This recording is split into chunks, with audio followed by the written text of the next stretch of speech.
បាទឥឡូវក៏លេខមកមើលរឿងការអនុវត្តសាក្រមនៅខេត្តបាត់ដំបងឯនេះវិញកាលពីថ្ងៃចាន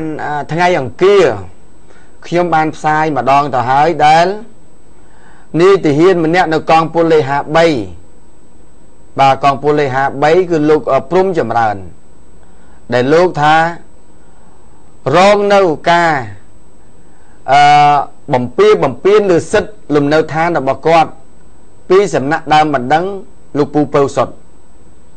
ដែលគាត់ជាទាហានមួយរូបដែរត្រូវបានគេមករំលោភបំពានយកផ្ទះគាត់អញ្ចឹងគាត់ថាមិនអាចទទួលយកបានទេម្សិលមិញនេះគឺតុលាការបានទៅអនុវត្តសាក្រមប៉ុន្តែពេលនោះអនុវត្តសាក្រមត្រូវបានដកថយទៅវិញដោយសារតែអ្នកចិត្តខាងរបស់លោកព្រំព្រំហ៎ព្រំអី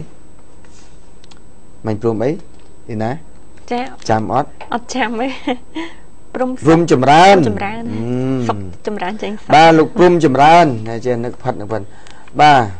លោកព្រំចម្រើនគាត់មិនអនុញ្ញាតឲ្យការអនុវត្តសាក្រមរឹបអូសផ្ទះរបស់គាត់ទេប៉ុន្តែលោកពូពៅសុតឯនេះវិញគាត់ថាផ្ទះរបស់គាត់តាំងពីឆ្នាំ1979ហើយគាត់ប្រគល់ឲ្យលោកបងព្រំចម្រើនរស់នៅក្នុងឆ្នាំ1979ឲ្យខ្ចីរស់នៅសិនខ្ចីនៅសិនប៉ុន្តែដល់ពេលឥឡូវគាត់ធ្វើការវិញថាលោកព្រំចម្រើនមិនឲ្យប៉ុន្តែខាងភាគីលោកព្រំចម្រើនគាត់ថាឥឡូវតុលាការសម្រេចវាសំអាងទៅលើភ័ស្តុតាងឥឡូវឯណាទៅលិខិតដែលខ្ចីផ្ទះនោះលិខិតដែលប្រគល់ផ្ទះឲ្យរស់នៅបដោះសន្ននោះបាទអញ្ចឹងនៅពេលនេះទោះបីការអនុវត្តដោយរបៀបយ៉ាងណាក៏ដោយគឺគាត់មិនអនុញ្ញាតជាដាច់ខាតស៊ូស្លាប់នៅនឹងផ្ទះបាទមិនអនុញ្ញាតឲ្យរឹបអូសយកផ្ទះនេះទេបាទអញ្ចឹងទូទាំងនៃជននេះលោកអ្នកខ្ញុំមិនអះអាងពីរឿងអ្នកណាត្រូវអ្នកណាខុសអ្នកណាបើចាស់ផ្ទះពិតប្រកបទេប៉ុន្តែឥឡូវនេះការសម្រេច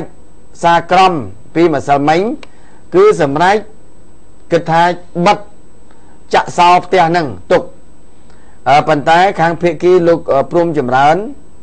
មិនអនុញ្ញាតឲ្យដោយសារតែគាត់ថាផ្ទះរបស់គាត់តាំងពីឆ្នាំ8ជាងមករស់នៅបាទ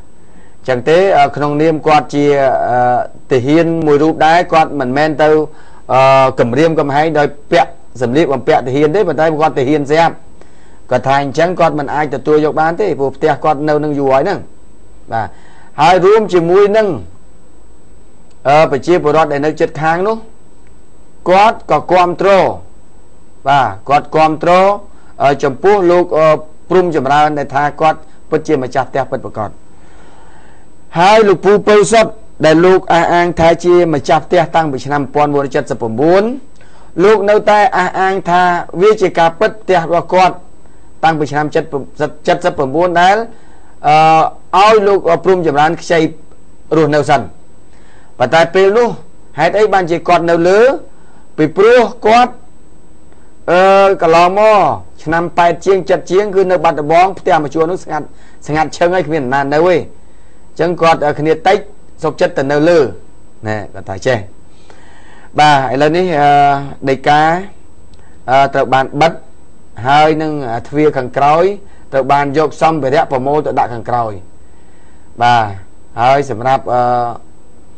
លោកព្រំចម្រើនលោកត្រូវបានទ្រព្យសម្បត្តិចានឆ្នាំងឯងត្រូវបានគេចាក់សោទៅខាងក្រោយអត់មានអីប្រើប្រាស់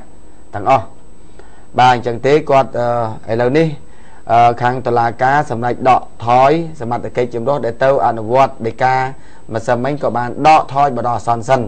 ថាតើនឹងត្រូវអនុវត្តពេលណានោះគឺមិនទាន់ច្បាស់លាស់នៅឡើយទេ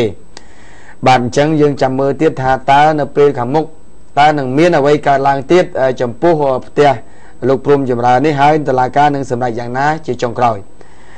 បាទទូទាំងជននេះជុំវិញនឹងរឿងរ៉ាវជាច្រើននៅក្នុងសង្គមរបស់យើងបាទឥឡូវនេះវាមានយុត្តិធម៌វាមានអយុត្តិធម៌កើតឡើងតែរឿងពិតយ៉ាងណានោះមិនដឹងជាយ៉ាងម៉េចទេចាំមើលតែមើលមុខទៀត mà ta là ca quạt sầm lại giang mấy cho mưa